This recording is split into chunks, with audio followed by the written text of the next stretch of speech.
welcome back to another episode of Tub Talks. In today's episode, I want to share a couple tips that I picked up from the last self-help book that I just finished reading. You've probably heard about it. It's called You Are a Badass, and it was written by Jen Sincero. So I was recommended the book by one of my sorority sisters. Shout out to you, Jess Nerger. And she had an impactful experience with the book and told me I had to prioritize it. So I was like, okay, I want in on this action. So I got the book. I wanted to share with you guys a couple tips that I picked up, things that really stuck with me from the book that I think are going to help you guys also live your best lives and will probably motivate you to go pick up the book and read the whole thing because honestly, you should. The first tip, she says, the life you want is right here, right now. And that chapter talks a little bit about being in the moment and being present and appreciating what already exists.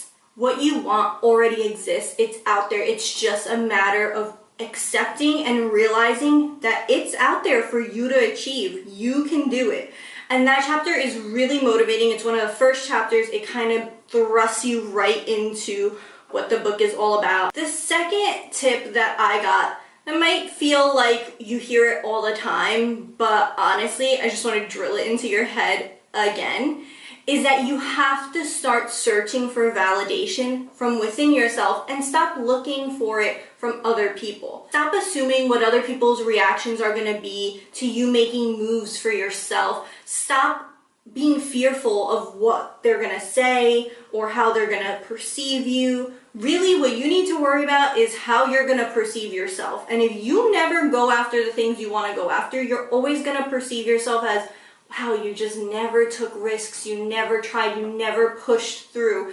And that's not how you want to feel about yourself. You need to be able to make decisions that you feel okay with, that make you happy, and that push you forward. The third topic that was really helpful to me was when she talked about our stories. And a lot of times we take negative experiences in our lives and we make them our story and we reward ourselves for having these negative experiences so that we allow ourselves to kind of stay stuck in our stories. She obviously goes into much more depth on how to overcome this, but it's really, really important, and it's something that I hadn't read before in other books, so I find it very unique to this book, how she breaks down just finding what are these negative experiences that you're rewarding yourself for living through and not allowing yourself to move forward and create new stories. You never have to stay stuck in a story about yourself, and I think that was so important for me and really like a turning point for me in reading this book. And the fourth and final lesson I wanted to share is to love yourself. This is a theme you'll see her carry throughout the book. She constantly reminds you to love yourself. And I think this is something that we don't take enough time to do. We're so hard on ourselves.